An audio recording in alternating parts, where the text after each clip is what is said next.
మేము విద్య అనేది గురువుల దగ్గర అనేది మనం అనేది విద్య నేర్చుకుంటాం జరిగింది. మేము కొయ్య వాళ్ళము, మేము అమ్మవారు పూజలు చేసేవాళ్ళము. 21 మంది గురువుల దగ్గర కొన్ని నియమాలు, ఆ నియమాలంటే అలా ఇలా ఉండే నియమాలు కావు నాయన, మంత్రశక్తితో నియమాలతో అనేది కఠినమైనటువంటి దీక్షలు తీసుకొని కొన్ని ఉపవాసాలు ఉండి మాకు గురువులు ఏం చేస్తుంటారంటే అమావాస్య గడియలలో, పౌర్ణ గడియలలో అనేది మాకు ఈ విద్యను అనేది మాకు నేర్పించటం అనేది జరుగుతుంటుంది. ఇది మేము 11 సంవత్సరాల గాడించి చిన్న వయసులో నుంచే దిగాము. ఈ మేము 21 మంది గురువుల దగ్గర నేర్చుకుంటంలో 15 సంవత్సరాల సమయం పట్టింది.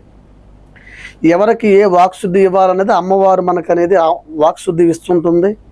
కొన్ని నియమాలతో, కొన్ని పేరు బలాలు పట్టి, వాళ్ళ ముఖ లక్షణాలు పట్టి అనేది చెప్పగలుగుతున్నాము. అంటే మా గురువులు నేర్పిన విద్య. ఎటువంటి సమస్యలున్నా, ఎటువంటి ఇబ్బందులున్నా మన దగ్గరికి వచ్చిన వాళ్ళకి శాశ్వతమైన పరిష్కారాలు చేస్తుంది.